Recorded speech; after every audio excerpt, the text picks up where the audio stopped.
नमस्कार मित्रांनो, तर आज आपण आलोय 265 ही ऊसाची व्हरायटी. तुम्ही बघू शकता किती उंच ऊस झालेला आहे. AI टेक्नॉलॉजीचा वापर करून इथं पूर्णपणे अभ्यास करून त्याचं हे तंत्रज्ञान त्यात हे केलेलं आहे. तर आपण त्यांच्याकडून माहिती घेऊ, त्यांनी कसा प्रकारे डेव्हलप केलेला आहे ऊस. तर हा ऊस 10 महिन्याचा आहे. AI पद्धतीने बनवला आहे आणि हा सेन्सर बसवला आहे. जो सेन्सर पूर्ण तुमची दिवसाला किंवा महिन्याची अपडेट तुमच्या मोबाईलवरती सांगतो की कोणत्या प्रमाणात किती प्रमाणात खत पाणी दिलं पाहिजे जेणेकरून पीक जास्त प्रमाणात वाढेल. मॅडम तर एक एकरी ॲव्हरेज किती निघेल?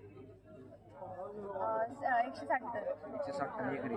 तर मॅम मला काय म्हणायचं, तुम्ही आता न्यूट्रिएंटचं शेड्यूल कसं दिलंय बोयाला असं मला? खतं वगैरे ते पण सेन्सरच तुम्हाला तुमच्या मोबाईलवरती सॅटेलाइट जैविक करायचं आहे. आता याला खर्च किती होतो जर एखाद्या शेतकऱ्याला जर हे करायचं? आपण सध्या म्हणलं तर याच्या 70 ते 75 शुगर हजार पर्यंत विकत आणि जर रेंटवरती घ्यायचं असेल तर 10 ते 20 हजार 10 ते 20 हजार वर्षाला. वर्षाला. याचं एकरी 160 खर्च किती आलाय वगैरे काही? 10,000 मध्ये भेटून जाईल.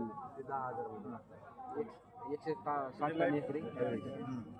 ते अपेक्षित आहे, निघेलच असं काही नाही. पण मग मिनिमम ॲव्हरेज किती निघाल? मिनिमम ॲव्हरेज किती निघेल सेन्सर? आता आमच्याकडे सध्या 265 10-12 महिन्याचे 50 पर्यंत जाते. पण ते यांनी तर दिले अपेक्षित 160.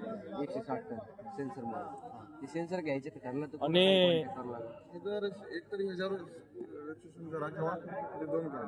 बरोबर. तर बघू शकता शेतकरी मित्रांनो, तर किती प्रमाणात डेव्हलप झालेलं ऊस आहे.